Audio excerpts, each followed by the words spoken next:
அடுத்தவர்கள் வாசிப்போம். மத்தேயு 27வது அதிகாரம் 45வது வசனம் 46வது வசனம்.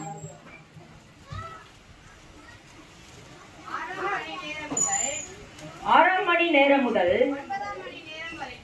9 மணி நேரம் வரைக்கும் பூமி எங்கும் அந்தகாரம் உண்டாயிற்று.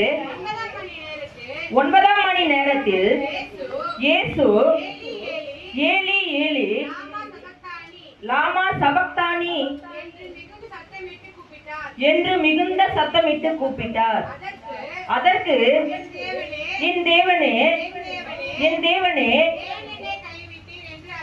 ஏன் என்னை கைவிட்டீர் என்று அர்த்தமா? இதுல கூட நான் உங்க மத்தியில கூட ஆண்டவர் பேசிய 4வது வார்த்தை, சிலுவையிலே கூட அவர் 7 வார்த்தைகளை பேசியிருக்கிறார். அவர் பேசின 4வது வார்த்தை கூட உங்களோடு கூட நான் பேசி கடந்து போகிறேன். இப்போ ஏசப்பா கூட முதல் 3 வார்த்தைகள் பேசினார். மன்னிப்பை குறித்து, ரட்சிப்பை குறித்து, அரவணைப்பை குறித்து பேசினார். ஆனா அடுத்தது இந்த 4வது வார்த்தையில இருந்து பேசுனது என்னன்னு பாத்தீங்கன்னா அவருக்காக பேசுகிறார்.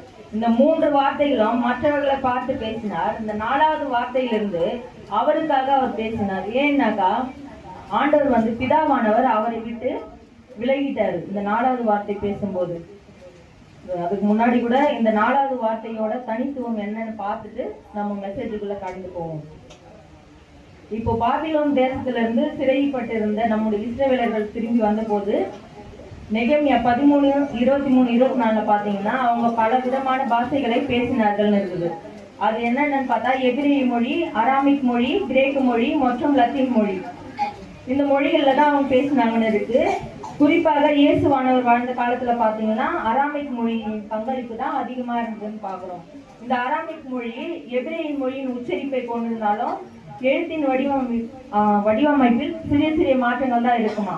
இயேசு பேசிய இந்த 4வது வார்த்தை எபிரேய பாஷையும் இல்லையா, கிரேக்க பாஷையும் இல்லையா. பேசப்பட்ட மற்ற வார்த்தைகள் எல்லாம் கிரேக்க மொழியில் தான் மொழிபெயர்ப்பு செய்யப்பட்டிருக்கிறதா. ஆனா இயேசு பேசிய இந்த 4வது வார்த்தை மட்டும் அவர் பேசிய அராமிக் மொழியிலேயே பதிவு செய்யப்பட்டுள்ளதுன்னு நாம் பார்க்கிறோம். இப்போ நம்ம சத்தியத்துக்குள்ள கடந்து போவோம்.